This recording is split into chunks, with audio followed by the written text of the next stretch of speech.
L'ex de mon fils a obligé Jake à enchaîner 1000 burpees parce qu'il avait mangé un bout de gâteau d'anniversaire, puis elle a éclaté de rire quand il s'est écroulé de fatigue. Quand je lui ai fait écouter l'enregistrement où on l'entendait dire qu'elle adorait le briser, elle n'a rien trouvé de mieux que hausser les épaules et lancer. Au moins, j'ai progressé. Je suis parti, écœuré. C'était il y a 4 mois. Ce matin-là, elle avait 47 appels manqués de son psy. Le jour où Jake est rentré à la maison et a balancé son ballon de basket par-dessus le balcon, j'ai tout de suite senti que quelque chose n'allait pas. Mais je savais aussi que si j'allais le voir dans sa chambre pour lui demander ce qui se passait, il m'aurait envoyé promener comme tous les ados. J'ai donc préféré attendre le lendemain matin pour le réveiller avec une omelette bien chaude, mais sa chambre était vide. C'est là que j'ai entendu des bruits étouffés dans le jardin. En m'approchant de l'abri, je l'ai découvert allongé par terre, en train de faire des pompes, le visage trempé de sueur. Il en était à la 65e quand il a enfin remarqué ma présence. « Papa, faut que je te parle. » Il m'a raconté la scène de l'entraînement. Son ex, qui ne valait vraiment pas grand-chose, avait refilé son sweat préféré à Trevor, le capitaine de l'équipe. Quand Jake a essayé de le récupérer après l'entraînement,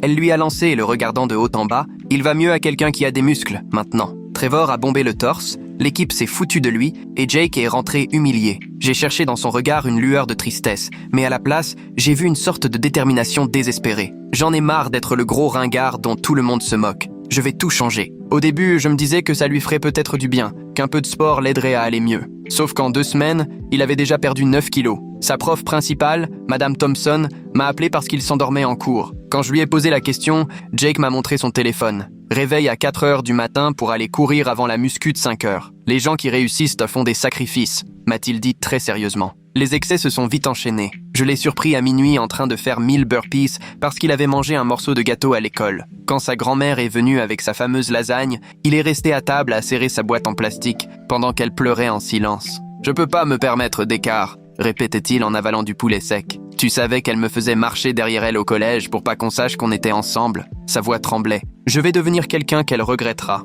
En 2 semaines, il avait fondu de 9 kilos. Un après-midi, j'ai franchi la limite que je m'étais toujours fixée. J'ai fouillé dans son journal. En lisant la 2e page, j'ai eu le sang glacé. Ma mère savait que j'étais gros et elle ne m'a jamais dit la vérité. Tu comprends? Sa mère est morte quand Jake avait 11 ans à cause de son trouble alimentaire. Elle lui cuisinait des plats énormes, mais ne mangeait presque rien. C'est Jake qui l'a retrouvé effondré dans la cuisine. Ses derniers mots ont été « Tu es parfait comme tu es, mon chéri ». Et maintenant, Jake s'auto-détruisait, persuadé que sa mère lui avait menti. Ce soir-là, je lui ai parlé d'un psy recommandé par un ami. Je m'attendais à ce qu'il explose. « Non, papa, je te déteste !» Mais il a juste hoché la tête, résigné. Pendant des semaines, Jake est allé au rendez-vous sans broncher. Le docteur Liam disait qu'il progressait. Jake a même recommencé à prendre le petit-déj avec moi de temps en temps. Je croyais qu'on tenait le bon bout. Jusqu'à 6 mois plus tard, quand la police a appelé, ils venaient de retrouver mon fils dans le lac Miller, à 5 heures du matin. Mais Jake ne voulait pas mourir. Il s'entraînait dans une eau glacée, les lèvres bleues, en hypothermie, à enchaîner les longueurs comme un forçat. Quand ils l'ont sorti de l'eau, il répétait « Je ne suis plus faible. Dites à Sarah que je ne suis plus faible. » Dans l'ambulance, il a demandé qu'on mesure son taux de masse grasse. Il pesait 54 kilos pour 1m73. Il dormait à l'hôpital quand Sarah est arrivée, portant son sweat. Elle avait amené Trevor, qui arborait un sourire suffisant. « Je ne voulais pas que ça arrive », a-t-elle dit. Mais elle a ajouté « J'ai juste été honnête pour le sweat. » Jake s'est réveillé pendant qu'elle parlait. Il a vu le sweat et il a éclaté de rire. Un rire amer, presque inquiétant. « Bien sûr que tu le portes », a-t-il lâché. Il ne pouvait plus s'arrêter. L'infirmière est venue pour un calmant. Sarah est sortie précipitamment. Mais même après tout ça, le cœur de Jake ne se calmait pas. Le médecin m'a expliqué que son corps lâchait. Ils ont commencé à le nourrir de force, mais il arrachait les sondes. « Ça me fait grossir », murmurait-il. Cette nuit-là, son cœur s'est arrêté 2 fois. Ils l'ont réanimé à chaque fois, mais le médecin m'a prévenu que les dégâts étaient irréversibles. Il s'est réveillé une dernière fois. « Papa, je suis assez mince maintenant », il m'a demandé. Je lui ai dit qu'il avait toujours été parfait. Il a souri, puis a murmuré « Ne me mens pas comme maman ». Jake est mort à 3h30 du matin.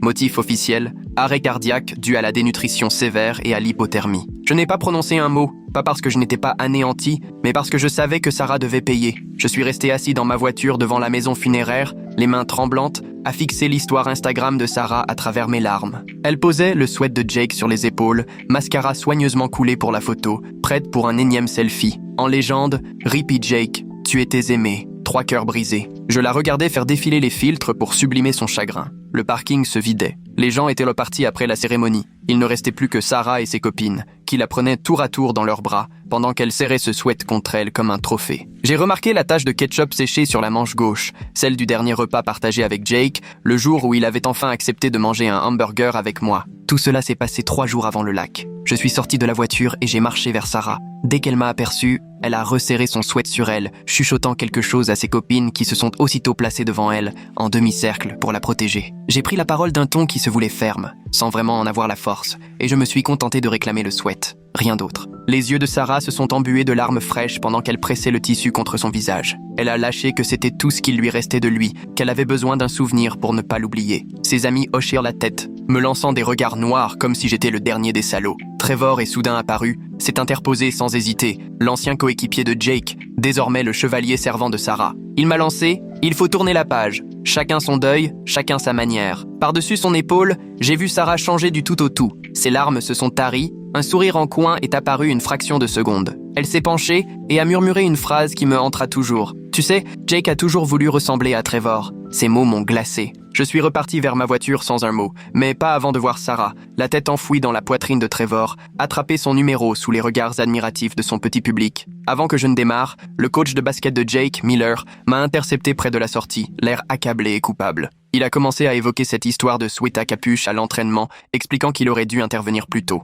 Puis il a ajouté une chose qui m'a vraiment fait froid dans le dos. Ce n'était pas la première fois qu'il voyait Sarah agir ainsi. Elle avait un schéma, une manie de collectionner les trophées. Je suis rentré chez moi complètement déboussolé, comme dans le brouillard, mais le lendemain, ce brouillard s'était mué en une détermination glaciale. Je ne pouvais pas laisser passer ça, pas alors que la mort de Jake commençait à devenir son histoire à elle. La première fois que je l'ai vue vendre ses bracelets commémoratifs, c'était devant le lycée. Elle avait dressé une table, posé la photo de terminale de Jake, encore en pleine forme, tout sourire, avec le message « En mémoire de Jake » sur les bracelets, qu'elle vendait 15 € pièce, pour elle évidemment. J'observais la scène de l'autre côté de la rue, en voyant les élèves faire la queue, impatients d'afficher leur soutien. Elle avait même utilisé, sans rien demander, la dernière photo Instagram de Jake, celle que j'avais prise de lui pendant un match improvisé dans notre allée, à peine 2 mois plus tôt. Ma sœur m'a appelé ce soir-là, me disant que les gens commençaient à s'inquiéter pour moi, que j'avais changé depuis les funérailles. Elle m'a demandé si j'avais pensé à consulter quelqu'un, à rejoindre un groupe de soutien. C'est là que j'ai compris. Sarah était déjà en train de façonner sa version de l'histoire,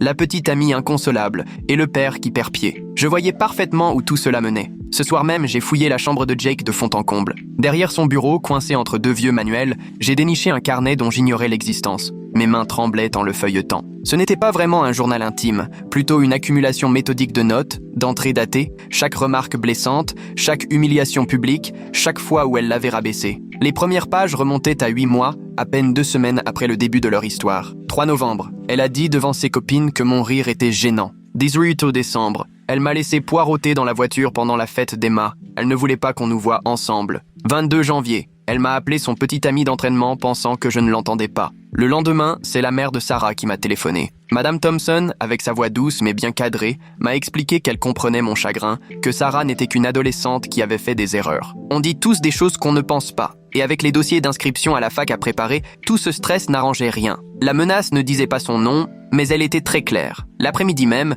j'ai créé un compte anonyme sur les réseaux sociaux. Pas pour faire de vagues, juste pour rétablir la vérité. J'ai commencé à assembler des captures d'écran des posts de Sarah sur Jake, que je mettais en parallèle avec les messages cruels découverts sur son téléphone. Le contraste sautait aux yeux, la douleur qu'elle affichait publiquement, la méchanceté dont elle était capable dans l'ombre. 2 jours plus tard, les parents de Trevor m'ont invité à prendre un café. Les Miller sont de bonnes personnes, mais ils étaient manifestement mal à l'aise, installés autour de la table de leur cuisine. Ils s'inquiétèrent de l'emprise de Sarah sur leur fils. Madame Miller avait remarqué des changements chez Trevor depuis qu'il la fréquentait.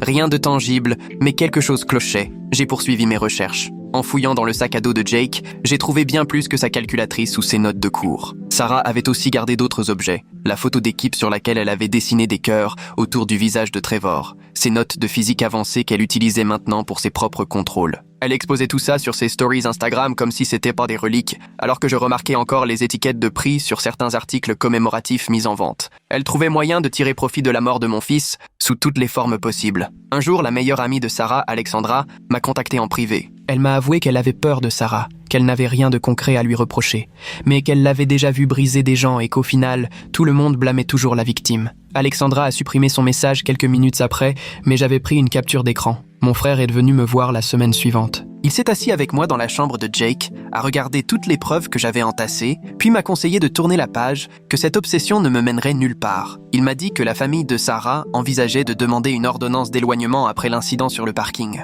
J'avais le sentiment qu'un piège se refermait, mais je ne pouvais plus m'arrêter, surtout en découvrant de nouveaux éléments sans cesse. Dans le téléphone de Jake, enfoui dans les conversations archivées, j'ai retrouvé des messages échangés avec Sarah quand ils étaient encore ensemble. Elle l'avait traité de petite amie d'entraînement, en face, pas seulement dans son dos. Et ces messages dataient de ce qui aurait dû être la plus belle période de leur histoire. Dès le départ, elle n'a jamais été tendre. Peu à peu, j'ai commencé à remarquer que Sarah traînait avec un nouveau garçon lors des événements scolaires, David Shen, un camarade en surpoids de la classe de Jake. Elle inondait les réseaux de photos d'eux à la salle de sport, assorties de petites phrases inspirantes sur la transformation et le dépassement de soi, prétendant l'aider à changer. C'était toujours la même histoire, visible de tous. Au travail, je n'arrivais plus à me concentrer. Pendant une présentation sur le rebranding, je suis resté planté devant la diapositive, perdu dans mes pensées à propos de la transformation de Jake. Mon patron a fini par me suggérer de prendre un peu de recul. J'ai accepté, sans souffler mot sur le fait que j'utiliserais ce temps pour tout consigner. Ma prochaine étape a été de rencontrer la conseillère d'orientation du lycée.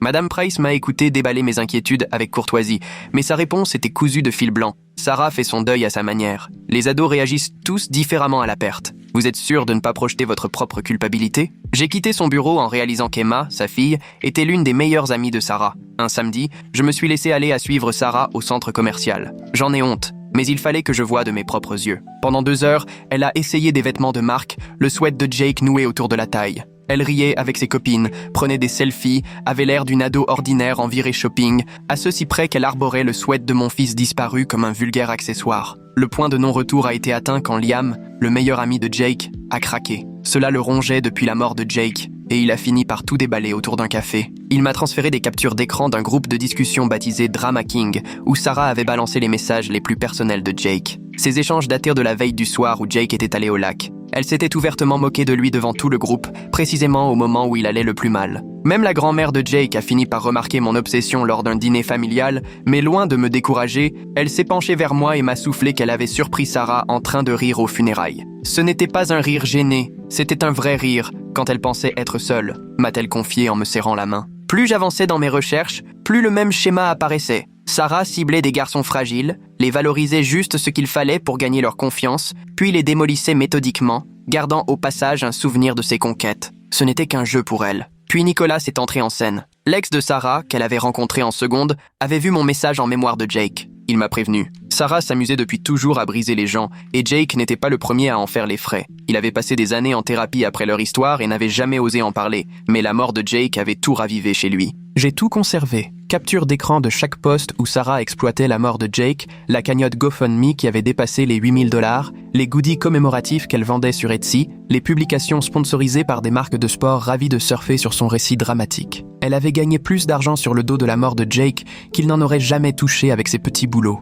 La mère de Sarah a fini par rappeler, cette fois en me menaçant explicitement de porter plainte pour harcèlement. Mais le soir même, la mère de Trevor m'a écrit discrètement « Ne lâchez rien », s'est-elle contentée de me dire. La véritable révélation de cette phase est une nouvelle fois venue de Liam. Il a fini par avouer que Sarah lui demandait parfois de transmettre à Jake des messages cruels, des pics qu'elle voulait balancer sans avoir à les assumer elle-même. Il avait cru naïvement à des chamailleries d'ado, sans réaliser qu'il servait d'arme contre son propre meilleur ami, jusqu'à ce qu'il soit trop tard. Le lundi suivant, Sarah a lancé un groupe de soutien au deuil dans le lycée. Je l'ai observée depuis la voiture, droite devant l'entrée, enroulée dans le sweat à capuche de Jake comme si c'était un bouclier, distribuant des larmes parfaitement dosées à chaque élève qui arrivait. Elle se présentait en victime de la masculinité toxique et expliquait que l'obsession de Jake pour son apparence avait fini par les détruire tous les deux. Les autres élèves hochèrent la tête, pleins d'empathie, sans comprendre qu'ils étaient tapés dans sa version de l'histoire. J'ai reconnu tout de suite sa méthode, grâce au journal de Jake. D'abord l'isolement, elle coupait sa cible de ses proches, puis la manipulation, en les poussant à douter d'eux-mêmes, et enfin, elle gardait toujours un trophée, un souvenir concret de sa victoire. Jake avait tout noté, avec la précision de quelqu'un qui voulait prouver qu'il n'était pas fou. Un soir, le concierge du lycée m'a trouvé assis sur les gradins une fois tout le monde parti. Monsieur Rodriguez, qui travaille là depuis 20 ans, s'est assis à côté de moi et m'a confié qu'il avait assisté la veille de l'épisode du Sweat à une scène dans le gymnase vide. Sarah et Trevor, en pleine organisation, riaient déjà à l'idée d'humilier Jake devant tout le monde. Il n'y avait pas attaché d'importance sur le moment, croyant à une simple plaisanterie de gamin, mais désormais, ça le hantait. Le lendemain après-midi, j'ai tenté d'avertir les parents de David Chen. Ils m'ont remercié avec politesse, mais m'ont expliqué que, pour leur fils, sortir avec une jolie fille était une chance de prendre confiance. David avait déjà perdu 13 kilos en 3 semaines à peine, et pour eux, c'était un progrès encourageant. Je suis reparti, impuissant, en sachant que je ne pourrais pas sauver un autre garçon des griffes de Sarah. Ma documentation devenait de plus en plus détaillée. J'ai pu retracer comment Sarah exploitait la mort de Jake dans ses dossiers de candidature à la fac.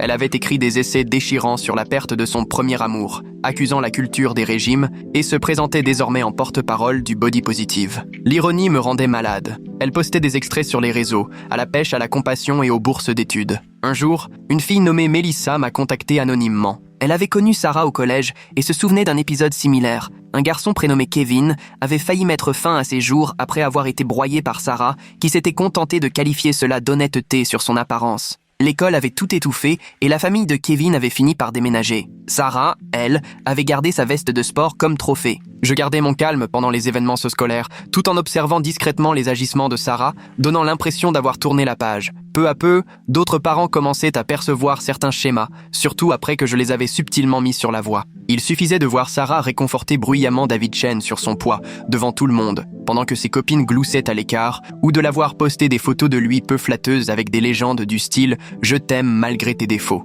Puis Sarah a lancé une collecte de fonds en mémoire de Jake, à l'occasion de ce qui aurait été son anniversaire, annonçant que les bénéfices iraient à une association de lutte contre les troubles alimentaires. Mais je savais pertinemment qu'en réalité, elle voulait financer ses vacances de printemps. Ce projet servait à la fois à renforcer son image de victime et à payer son voyage. Je devais réagir avant qu'elle ne profite encore davantage de la mort de mon fils. C'est la sœur de David Chen qui m'a contacté, complètement désemparée. Elle avait surpris son frère en train de courir dehors la nuit, malgré des douleurs à la poitrine, et à se peser obsessionnellement, allant jusqu'à cacher de la nourriture dans sa chambre pour ensuite la jeter. C'était exactement le même engrenage que Jake. Elle m'a supplié d'intervenir avant qu'il ne soit trop tard. Le vernis de Sarah a fini par craquer lors d'un dîner dans un restaurant du quartier. Le serveur a mentionné Jake en prenant leur commande, et Sarah, hors d'elle, s'est plainte à haute voix que personne ne la laissait avancer, créant une scène qui a mis Trevor très mal à l'aise. Pendant un court instant, les clients autour ont découvert la vraie Sarah, non pas la petite amie éplorée, mais l'ado excédé qu'un souvenir embarrassant vienne gâcher son repas. La semaine suivante, elle est venue me proposer d'organiser ensemble la collecte de fonds,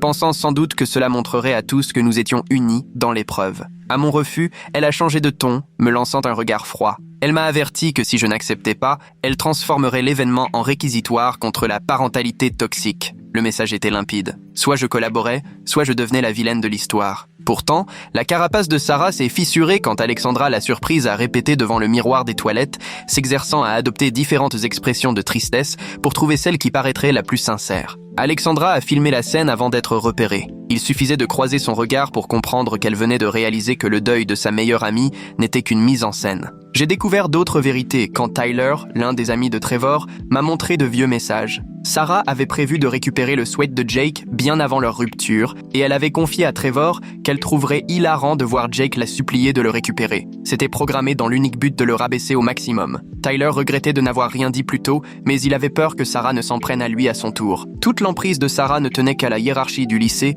et à quelques parents qui fermèrent les yeux. Elle ne pouvait ni gommer les preuves, ni faire taire tous ceux qui avaient assisté à ses manigances. Sa force, c'était la réticence générale à s'opposer à une ado endeuillée, mais à mesure que d'autres victimes prenaient la parole, cette protection fondait. Le coach Miller, de son côté, avait gardé par hasard de vieilles vidéos du gymnase. Lorsque je l'ai convaincu de les visionner, nous avons vu Sarah donner des consignes précises à Trevor pour humilier Jake, allant jusqu'à placer discrètement d'autres membres de l'équipe pour l'empêcher de s'échapper. L'entraîneur, bouleversé, réalisait qu'il aurait pu empêcher ce qui s'était passé s'il avait prêté un peu plus attention. La grand-mère de Jake, elle, était prête à sacrifier toutes ses économies pour que la vérité sur Sarah éclate. Malgré la pression de la famille pour tourner la page, il lui était insupportable d'imaginer d'autres petits-enfants subir le même sort. « J'ai perdu 2 petits-enfants », disait-elle. Jake, détruit par la cruauté de Sarah, et la mère de Jake, broyée par le même perfectionnisme. Elle était déterminée à empêcher Sarah de recommencer. Petit à petit, j'ai contacté d'autres familles victimes de ces manipulations. Nous avons mis en place un petit réseau de soutien,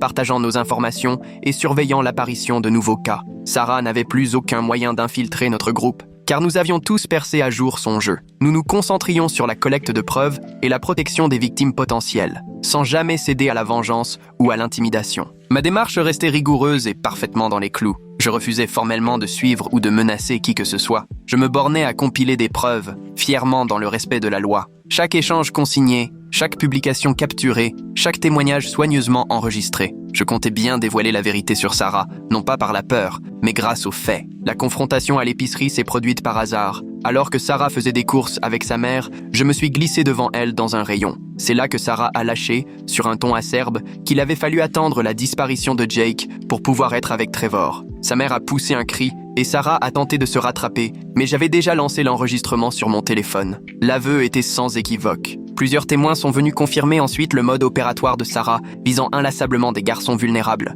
Des professeurs se sont souvenus d'incidents auxquels ils n'avaient pas prêté attention, croyant à de simples histoires d'ados, tandis que des parents se rappelaient des confidences étranges de leur fils à propos de Sarah. Le schéma sautait aux yeux. Elle repérait les plus fragiles, gagnait leur confiance, puis les détruisait méthodiquement tout en accumulant des petits trophées. Les parents de Sarah eux-mêmes ont commencé à prendre leur distance lorsque les voisins ont exprimé leurs inquiétudes. Madame Thompson n'a plus défendu sa fille en public après que plusieurs familles lui ont apporté des preuves. Quant à Monsieur Thompson, on l'a aperçu en pleine dispute avec Sarah dans leur allée, après que les parents de David Chen les ont enfin mis face à leurs responsabilités. Dans le quartier, on commençait à relier les manipulations de Sarah dans différentes activités et plus aucune façade ne tenait. Elle avait laissé derrière elle une succession de garçons meurtris au comité du livre de l'année, au club de théâtre ou encore au conseil des élèves. Pour elle, chaque activité représentait un nouveau terrain de jeu pour ses manigances malsaines. Toujours le même scénario, implacable, qui sautait aux yeux dès que les gens commençaient à partager leurs expériences. Rapidement, des parents se sont organisés en réseau pour surveiller l'influence que Sarah exerçait sur les plus fragiles.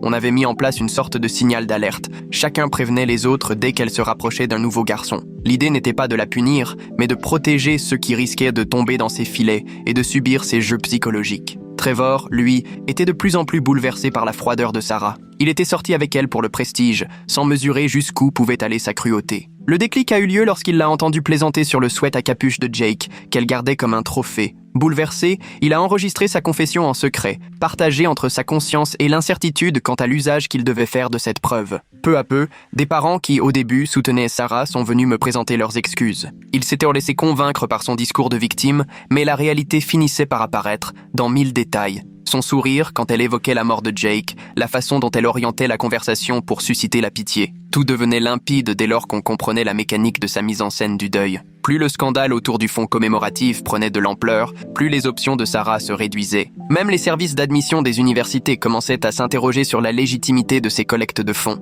Sa posture de victime, patiemment construite, se fissurait à mesure que l'on reconstituait la chronologie des faits. Ses bourses tombaient les unes après les autres. Puis la vérité a éclaté au sujet de la première victime de Sarah dès sa première année de lycée. Sa famille, elle était restée muette, rongée par la honte, mais la mort de Jake leur a donné la force de parler. Leur fils avait tenté de mettre fin à ses jours après des mois de harcèlement psychologique de sa part. Sarah avait gardé ses chaussures en guise de trophée, les exposant dans sa chambre comme s'il s'agissait d'un objet vintage. Les parents avaient retrouvé des photos d'elle, les portant sur les réseaux sociaux, tout sourire, comme s'il ne s'agissait là que d'un accessoire à la mode. J'ai fait en sorte que David Chen bénéficie d'un accompagnement discret, sans qu'il n'ait à subir d'humiliation publique. Ses parents n'ont réagi qu'après que sa sœur leur a montré les preuves que j'avais réunies. Ils l'ont retiré du lycée quelques jours et ont entamé des démarches pour qu'il soit suivi. Plus tard, David m'a confié que Sarah ne cessait de lui envoyer des messages, alternant flatteries exagérées et remarques cruelles sur son apparence. Enseignants et entraîneurs de Jake se sont alors rassemblés pour partager leurs regrets et observations. Ils ont préparé une intervention devant le conseil d'établissement sur la détection des signes de maltraitance psychologique chez les élèves. Madame Thompson, la professeure d'anglais, a reconnu qu'elle avait remarqué l'évolution sombre des rédactions de Jake sans avoir fait le lien avec l'influence de Sarah. L'entraîneur Miller s'est engagé à surveiller de plus près l'ambiance au sein de l'équipe. Les tentatives de Sarah pour imposer un nouveau récit ont tourné court. Trop de personnes confrontaient désormais les faits. Elle a bien essayé de faire croire qu'on s'acharnait sur elle parce qu'elle vivait son deuil autrement, mais tout l'accablait. Ses publications sur les réseaux sociaux contredisaient ses déclarations en public. La chronologie de sa relation avec Trevor montrait qu'elle avait prémédité l'humiliation de Jake depuis des semaines. Madame Miller, elle, l'a entendu se moquer de la mort de Jake lors d'une soirée pyjama à la maison. Alors qu'elle apportait des encas aux filles, elle a surpris Sarah en train de rire à propos de son passage de Jake à Trevor. Les autres filles étaient gênées, mais riaient pour ne pas devenir à leur tour des cibles. Figée dans le couloir, Madame Miller a pris la mesure du manque total d'empathie de Sarah. Dans la communauté, peu à peu, ma réputation s'est rétablie. Les gens voyaient en moi non pas un père déséquilibré et vindicatif, comme Sarah l'avait suggéré, mais un avocat posé, animé par la volonté de protéger, non de me venger. Je participais aux réunions du conseil, je partageais mes dossiers avec l'administration et je tâchais de sensibiliser dans le cadre établi. Alexandra, elle aussi, a fini par trouver le courage de livrer de nouveaux éléments. Des captures d'écran, des brouillons de lettres de motivation de Sarah, rédigés 2 semaines avant le décès de Jake. Sarah y parlait déjà de la perte d'un proche, liée à des troubles alimentaires, alors même que Jake était encore vivant. Cette préméditation glaçait le sang. Elle peaufinait son récit de victime tout en poussant Jake vers sa chute. À l'approche de l'anniversaire de Jake, je savais que je devais agir avant que Sarah ne mette en scène la cérémonie commémorative. Elle prévoyait une veillée aux chandelles, avec des discours sur l'acceptation de soi et la masculinité toxique. L'hypocrisie était à son comble. Elle comptait surfer sur les mêmes failles qu'elle avait exploitées contre Jake. La communauté, désormais, reconnaissait le schéma. Sarah ciblait les garçons vulnérables pour combler son besoin d'attention, se nourrissant de leur effondrement, collectionnant trophées et anecdotes à ressortir au besoin pour susciter la compassion. Les discussions entre parents prenaient un autre tournant. Il s'agissait désormais de protéger leurs enfants de prédateurs qui agissent par manipulation émotionnelle et non par violence physique. J'ai compris que la véritable victoire ne serait pas de détruire Sarah, mais de l'empêcher de nuire à d'autres. La vengeance n'était plus le but, seule comptait la protection. Chaque famille avertie, chaque victime potentielle à l'abri, tel serait l'héritage de Jake. Sarah n'aurait peut-être jamais à rendre de compte devant la justice, mais on pouvait l'exposer et la tenir éloignée des plus fragiles. Lorsqu'elle a tenté de me provoquer lors d'une réunion au lycée, je suis resté d'un calme irréprochable. Elle a lancé des pics sur la soi-disant faiblesse de Jake, espérant déclencher une réaction qui alimenterait son récit. Au lieu de cela, je me suis contenté de noter ses paroles en gardant tout mon sang-froid. Le public, lui, ne s'y est pas trompé. Il a perçu la cruauté derrière sa mise en scène. Le conseil d'administration de l'école a reconnu, en privé, ses inquiétudes au sujet de l'influence de Sarah sur les élèves les plus vulnérables. Même s'ils n'avaient aucune raison officielle d'intervenir sans infraction claire au règlement, ils ont commencé à chercher des solutions pour lutter contre le harcèlement psychologique. Ils ont lancé une formation auprès des enseignants afin qu'ils sachent repérer les comportements manipulateurs entre élèves. Peu à peu, la vérité a fini par émerger à mesure que plusieurs familles se confiaient et racontèrent des histoires étrangement similaires. Les témoignages étaient sidérants de cohérence. Des garçons fragiles, pris pour cible, démolis méthodiquement puis délaissés dès que Sarah avait tiré tout le plaisir possible de leur souffrance. Des parents qui, jusque-là, avaient trop honte pour en parler, ont enfin trouvé la force de briser le silence. La collecte de fonds organisée en mémoire de Sarah a failli être annulée après que les organisateurs ont découvert son petit manège. Elle collectionnait des trophées. Une photo a circulé, la montrant fièrement avec le sweat de Jake et d'autres objets pris à ses victimes. Sur les réseaux sociaux, l'image de Sarah entourée de ses prises la faisait passer pour une chasseuse affichant ses trophées. Le lieu prévu pour la collecte de fonds a alors retiré tout soutien. Acculée, Sarah est venue me voir pour me faire une proposition. « Je te rends le sweat de Jake si tu arrêtes de révéler ce que je fais. » Elle a essayé de jouer la fille repentante, mais dans ses yeux, il n'y avait que du calcul et de la froideur. J'ai tout enregistré, y compris l'instant où elle avouait n'avoir jamais ressenti de tristesse pour la mort de Jake,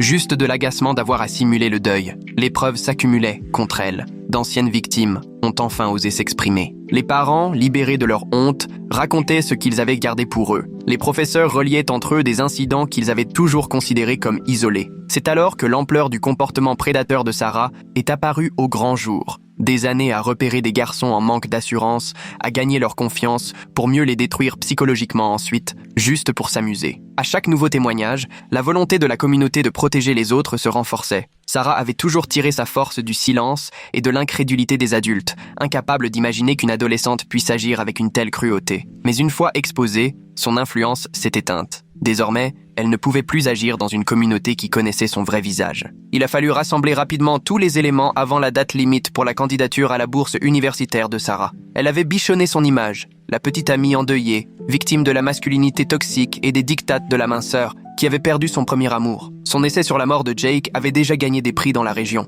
Je savais que la cérémonie commémorative serait son chant du cygne, sa dernière représentation pour convaincre les jurys qu'elle était avant tout une victime. Ce jeudi matin, l'administration du lycée m'a appelé à l'improviste. Nous aimerions vous voir au sujet de la collecte de fonds en hommage. Dans la salle de réunion m'attendèrent le proviseur Henderson, 2 membres du conseil et le juriste du district. Ils avaient reçu de nombreuses plaintes à propos des activités de Sarah autour de la collecte. Les parents réclamaient des explications sur l'utilisation de l'argent. On ne pouvait pas annuler l'événement sans preuve concrète, mais l'administration gardait la situation à l'œil. De son côté, Sarah intensifiait les préparatifs pour la date anniversaire de Jake. Elle avait mobilisé la troupe de théâtre, convaincu la chorale de participer et même organisé une couverture médiatique locale. Sur les réseaux sociaux, elle enchaînait les publications soigneusement calibrées pour susciter la pitié, postant de vieilles photos d'elle et Jake où elle effaçait tout ce qui aurait pu trahir son manque d'affection. Pendant ce temps, l'état de santé de David Chen se dégradait à vue d'œil. Sa sœur m'a envoyé des photos de lui, en pleine nuit, courant dans les escaliers du stade du lycée. Il avait fondu, perdu 20 kilos en 1 mois et demi. Quand ses parents ont finalement affronté Sarah, elle a joué à merveille la petite amie émue, feignant l'inquiétude tout en sous-entendant que David manquait tout simplement de volonté. Je l'ai vu, depuis ma voiture, enlacer la mère de David, puis, à peine parti, envoyer un message à David pour lui reprocher son manque d'effort. Le déclic est venu d'un endroit inattendu. Le petit frère de Trevor, passionné de vidéos, filmait les entraînements de basket pour en faire des montages. En revisionnant de vieilles séquences, il est tombé sur un extrait où l'on entendait clairement Sarah dicter à Trevor comment humilier Jake, lui soufflant exactement quoi dire, à quel moment, et suggérant même d'enregistrer la scène pour la poster. Le garçon, terrifié par ce que son frère était devenu, a montré la vidéo à ses parents. Madame Miller m'a aussitôt appelé. J'ai confronté Trevor à propos de la vidéo, il s'est effondré. Il a avoué que Sarah le tenait en menaçant de salir sa réputation s'il refusait d'obéir. Elle possédait des captures d'écran où il reconnaissait avoir triché, ainsi que des photos de soirées arrosées. Toujours le même scénario. Gagner la confiance, collecter des preuves compromettantes, s'en servir au moment opportun. J'ai rencontré les autres familles de notre réseau informel. Nous avions les témoignages de 7 garçons que Sarah avait pris pour cible en 3 ans, et chaque histoire suivait le même schéma. Elle repérait des garçons en manque de confiance, souvent en surpoids ou maladroits, les valorisait, puis orchestrait leur chute avec à la clé une humiliation publique et la prise d'un objet souvenir. À 2 jours de la commémoration, Alexandra n'a plus tenu. Elle ne supportait plus de voir Sarah préparer sa nouvelle mascarade et m'a tout transmis. Des années de messages où Sarah se vantait de ses conquêtes, détaillait ses plans de manipulation, allait même jusqu'à tenir un classement de ses victimes. Jake, écrivait-elle, avait été son chef-d'œuvre, celui qu'elle avait brisé le plus profondément. Sarah a dû comprendre que tout s'effondrait. Elle s'est pointée chez moi sans prévenir. David dans la voiture, prête à négocier. Je rends le sweat de Jake et j'annule la cérémonie si tu arrêtes de raconter des mensonges sur moi. Quand j'ai refusé, son masque est tombé définitivement. Elle a éclaté de rire en racontant à quel point il avait été simple de briser Jake, à quel point il paraissait misérable quand il la suppliait de lui accorder un peu d'attention. J'ai tout enregistré. Le lendemain matin, David Chen s'est effondré en pleine course, au lever du jour. Son cœur ne reprenait pas un rythme normal et les médecins ont fini par découvrir qu'il mélangeait des pilules amaigrissantes et des compléments énergétiques dangereux. Depuis son lit d'hôpital, il a enfin tout avoué à ses parents. Sarah l'harcelait de messages, inlassablement, toujours accompagnée de photos de mannequins bodybuildés en lui lançant « Pourquoi tu ne ressembles toujours pas à ça ?» Les messages ne cessaient jamais, calculés pour le priver du moindre sentiment de fierté ou de progrès. Trevor, rattrapé par la honte, n'a plus tenu. Il a tout raconté à ses parents. Les menaces de Sarah, ses manipulations, la liste des autres garçons pris pour cible. Il leur a fait écouter les enregistrements qu'il avait collectés en cachette, où Sarah évoquait sa collection de trophées qu'elle conservait soigneusement sous son lit, chacun étiqueté avec une date et un prénom, comme des souvenirs macabres d'un tueur en série. Les Miller et moi, nous avons décidé d'aller ensemble voir la direction de l'école. Nous avons présenté nos preuves méthodiquement. Enregistrement, capture d'écran, témoignages. À chaque révélation, le visage du proviseur blanchissait davantage. Devant un tel schéma, la préméditation sautait aux yeux. Impossible de détourner le regard, pas avec David à l'hôpital et Jake au cimetière. Les parents de Sarah ont débarqué au collège moins d'1 heure après l'appel. Je les ai observés depuis la fenêtre du bureau pendant qu'ils découvrirent les preuves. Le visage impassible de Madame Thompson s'est décomposé à la lecture des messages envoyés à Jake. Quant à Monsieur Thompson, il a dû quitter la pièce en entendant l'enregistrement où Sarah se moquait de la mort de Jake. Il était clair qu'ils avaient laissé agir un monstre sans s'en rendre compte. La collecte en hommage à Jake a été annulée dans l'après-midi. Officiellement, c'était pour des raisons logistiques, mais la nouvelle s'est répandue comme une traînée de poudre chez les parents. Sarah, de son côté, a voulu sauver la face sur les réseaux sociaux, prétendant qu'on la harcelait parce qu'elle vivait son deuil différemment. Mais Alexandra avait déjà commencé à publier des captures d'écran. D'autres victimes se sont manifestées. La vérité a circulé plus vite que Sarah n'a pu la contrôler. Dans un dernier sursaut, elle a publié une vidéo où elle affirmait être harcelée au point d'avoir des idées noires. Mais le public n'y a plus cru. La communauté avait tout vu, tout compris. Les parents de Jake, détruits par la cruauté de Sarah, n'étaient dit plus dupes de ces manipulations. Des professionnels de santé mentale ont été alertés pour qu'elle soit suivie, mais le rôle de victime ne lui servait plus à rien. Le conseil d'administration de l'école a organisé une réunion d'urgence. De nouvelles mesures contre le harcèlement psychologique ont été adoptées, avec l'obligation pour les enseignants de signaler tout abus émotionnel et la mise en place de vrais dispositifs de soutien pour les élèves fragiles. Ce n'était pas officiellement la loi Jake, mais chacun savait pourquoi ces changements arrivaient. C'était un vrai tournant, loin de la mascarade que Sarah avait orchestrée pour se protéger. Quelques mois plus tard, la période des admissions à l'université est arrivée et les dossiers méticuleusement préparés par Sarah se sont effondrés. Les établissements intéressés ont commencé à poser des questions sur la collecte annulée, sur le fonds commémoratif, sur les incohérences de son récit. Les espoirs de bourse se sont envolés. Tout l'avenir que Sarah avait construit sur la ruine de Jake s'est écroulé. Trevor, lui, a témoigné devant le conseil d'administration à propos des méthodes de Sarah. Il a décrit comment elle repérait les vulnérables, les isolait de leur soutien, puis sapait méthodiquement leur confiance en eux. Il a reconnu sa part de responsabilité, mais aussi expliqué les menaces qui le maintenaient sous sa coupe. Son témoignage a permis à d'autres victimes de comprendre qu'elle n'était pas seule, ni folle, ni faible. La collection de trophées de Sarah a été retrouvée lorsque ses parents ont fouillé sa chambre. Des dizaines d'objets volés à ses victimes, sweats, montres, maillots, bagues, chacun marqué d'une date et d'un surnom humiliant. Le sweat de Jake, posé au-dessus, portait l'étiquette « Garçon d'entraînement, le meilleur jusqu'ici ». Les parents de Sarah ont tout restitué. La honte visible à chaque rencontre avec les familles. La réaction de la communauté a été discrète mais catégorique. Sarah s'est retrouvée mise à l'écart de tous les événements, des réunions, des activités scolaires, sans qu'il n'y ait besoin de campagne ou de consignes. Simplement, chacun savait désormais à qui il avait affaire. Son pouvoir s'était toujours exercé dans l'ombre. Exposée au grand jour, elle n'était plus qu'une adolescente cruelle, sensible à tourmenter. David Chen s'est remis petit à petit. Ses parents lui ont trouvé un vrai suivi thérapeutique, pas la parodie imposée par Sarah. Il a pris la parole lors d'une réunion du conseil d'administration, racontant les manipulations, les messages incessants, la façon dont Sarah avait réussi à lui faire croire qu'il valait mieux mourir que de la décevoir. Son courage a encouragé d'autres victimes à briser le silence.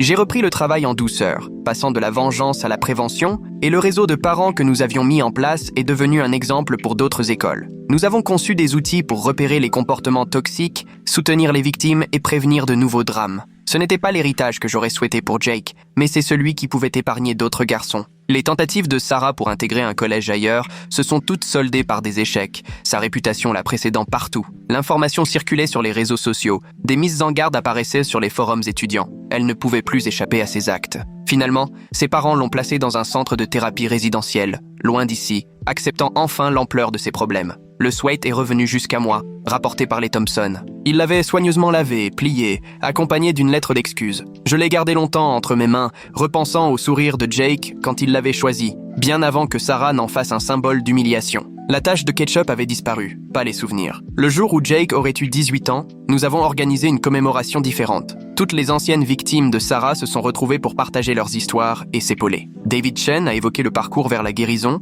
tandis que Trevor a présenté ses excuses, reconnaissant sa part de responsabilité. D'autres garçons ont enfin trouvé la force de mettre des mots sur ce qu'ils avaient traversé. Ce n'était pas la scène que Sarah avait anticipée, mais c'était vrai, profondément sincère. J'ai créé un fonds de bourse au nom de Jake pour soutenir les élèves victimes de harcèlement psychologique. Le premier à en bénéficier a été un garçon d'un lycée voisin, qui avait tenté de mettre fin à ses jours après avoir enduré les mêmes tourments. Il avait survécu, lui, contrairement à Jake, mais il portait encore les mêmes blessures invisibles. Ce fonds lui permettait d'accéder à un accompagnement, de croire à la possibilité de se reconstruire. Le dernier message de Sarah m'est parvenu par l'intermédiaire de son programme de thérapie. Une lettre d'excuse soigneusement rédigée, manifestement relue par des professionnels, elle disait comprendre la souffrance qu'elle avait causée, affirmait regretter, mais même dans ses excuses, elle n'a pas pu s'empêcher d'évoquer à quel point la mort de Jake avait bouleversé ses propres projets d'études. Certaines personnes ne changent jamais vraiment. Les autres familles de notre réseau continuaient à se réunir chaque mois. Nous restions vigilants, soutenions les élèves en difficulté, partagions nos ressources. Ce qui avait d'abord été ma recherche désespérée de justice était devenu une véritable communauté mobilisée pour protéger les plus vulnérables. La mort de Jake avait mis en lumière un prédateur, mais surtout, elle avait permis de bâtir un rempart pour les victimes à venir. Debout devant la tombe de Jake, le sweat retrouvé dans les bras, j'ai enfin pu faire mon deuil, pas seulement pour mon fils, mais aussi pour tous les garçons brisés par Sarah, pour l'innocence qu'elle avait volée, la confiance qu'elle avait trahie. Le sweat serait enterré avec lui, non comme le souvenir de la cruauté de Sarah, mais comme le symbole de la vraie valeur de Jake, enfin reconnu et honoré. Les conséquences se sont fait sentir pendant des mois. Les enseignants sont devenus plus attentifs, les parents plus présents, les élèves ont appris à repérer les signes de manipulation. La communauté a tiré de la mort de Jake une leçon terrible, mais nécessaire. Il n'était plus question de laisser un autre enfant subir ce qu'il avait enduré, pas tant que nous pouvions l'éviter. L'internement de Sarah n'a apporté ni satisfaction ni revanche, juste un soulagement. Elle recevait enfin l'aide dont elle avait besoin, qu'elle l'accepte ou non. Sa collection de trophées a été rendue aux familles des victimes, et l'image soigneusement construite qu'elle s'était forgée s'est effondrée. Elle ne représentait plus un danger pour les garçons fragiles en quête de reconnaissance. C'était l'essentiel. J'ai conservé le journal de Jake et toutes les preuves recueillies, non par rancune, mais pour ne pas oublier. Rappeler que les prédateurs ne ressemblent pas toujours à des monstres. Parfois, ils prennent les traits d'une jolie adolescente, parfaitement consciente de la manière d'exploiter la fragilité des autres. Parfois, les pires harceleurs sont ceux qui arrivent à faire croire qu'ils sont eux-mêmes des victimes. Le groupe de soutien des victimes de Sarah a dépassé les frontières de notre petite ville. D'autres établissements nous ont contactés, partageant des histoires similaires. Nous avons créé des ressources en ligne, listé les signaux d'alerte, proposé des stratégies pour intervenir. L'histoire de Jake est devenue un avertissement, mais aussi le catalyseur d'un vrai changement. Sa mort a pris un sens, même si le prix en était insoutenable. 1 an plus tard, David Chen a participé à une course de 5 km pour collecter des fonds en faveur de la prévention des troubles alimentaires. Il avait retrouvé un poids stable, gagné en assurance, appris à s'estimer autrement que par le regard des autres. Il portait un t-shirt à l'effigie de Jake, en hommage à ce garçon parti trop tôt, avant que quiconque n'ait compris le danger. Trevor courait à ses côtés, cherchant à se racheter par ses actes plutôt que par des mots. Les changements dans notre communauté étaient des discrets mais profonds. Les parents parlaient de plus ouvertement à leurs enfants de la manipulation émotionnelle. Les enseignants étaient désormais formés à détecter la violence psychologique. Et les élèves savaient reconnaître que la cruauté, même maquillée sous des airs de franchise, restait de la cruauté. La culture qui avait permis à Sarah de prospérer s'est lentement transformée en un environnement protecteur pour les plus vulnérables. Je retournais moins souvent dans la chambre de Jake, que j'avais laissé exactement comme il l'avait quitté. Un refuge, non pas pour sa mort, mais pour rappeler la vie qu'il avait avant que Sarah n'y sème son poison. Son ballon de basket traînait encore dans un coin, ses cahiers restaient ouverts sur le bureau, témoin du garçon qu'il était avant qu'on ne lui fasse croire qu'il ne valait rien. Le dernier témoignage est devenu de Kevin, la première victime de Sarah au collège. Sa famille avait déménagé, mais il avait entendu parler de Jake sur les réseaux sociaux. Il est revenu pour raconter son histoire et prêter sa voix aux survivants. À 13 ans, après des mois de harcèlement de la part de Sarah, il avait lui aussi tenté de mettre fin à ses jours. Il avait survécu, mais ses cicatrices étaient encore là. Sa présence nous rappelait à tous que Jake n'était pas la première victime, juste celle que Sarah avait le plus brisée. Aujourd'hui encore, tandis que j'écris ces lignes, Sarah poursuit son traitement. Ses parents lui rendent une visite chaque mois. Eux aussi suivent une thérapie. Ils ont fini par reconnaître leurs responsabilités, avoir fermé les yeux sur les signes, avoir préféré protéger la réputation de leur fille plutôt que la sécurité des autres. Leur fondation finance désormais des programmes de prévention du harcèlement psychologique dans les écoles. Le sweat repose désormais auprès de Jake, enterré à ses côtés après une petite cérémonie en famille. Ce n'est plus le symbole de la cruauté de Sarah, mais la preuve que Jake était parfait tel qu'il était, qu'il méritait d'être aimé sans avoir à changer, que personne n'a le droit de détruire quelqu'un pour le plaisir. La trace de Sarah s'est effacée, mais l'amour qu'on porte à Jake demeure. Notre communauté a compris que les monstres ne se dévoilent pas toujours au grand jour. Parfois, ils affichent un sourire angélique, prodiguent des encouragements hypocrites et détruisent des vies tout en se faisant passer pour les victimes. Mais nous avons découvert aussi que la vérité, une fois révélée, donne de la force. Qu'ensemble, nous pouvons protéger les plus fragiles, et que la détermination d'un père à ne pas laisser la mort de son fils servir les intérêts d'un bourreau peut réellement changer les choses. L'héritage de Jake, ce n'est pas la commémoration théâtrale que Sarah avait imaginée. On le retrouve dans le sourire retrouvé de David Chen, dans la détermination de Trevor à réparer ses fautes, dans les mesures mises en place pour protéger les élèves les plus fragiles, chez les parents qui savent désormais repérer les signaux d'alerte, chez les victimes qui ont retrouvé leur capacité à s'exprimer. Il est mort en croyant qu'il n'était pas à la hauteur, alors qu'en réalité, sa disparition a tout changé. Il est devenu un déclencheur, un avertissement, une protection pour les autres. Il m'arrive encore, certains matins, de m'attendre à voir Jake en train de faire ses pompes dans l'abri de jardin. Le chagrin n'a pas disparu, il a seulement pris une autre forme. Mais savoir que Sarah ne pourra plus blesser personne, que d'autres ne connaîtront pas le même sort, que la mort de Jake a permis de mettre un prédateur hors d'état de nuire et de préserver l'innocence de certains, cela offre une sorte d'apaisement. Ce n'est pas du bonheur, non, jamais, mais un sens. Et pour l'instant, c'est déjà beaucoup.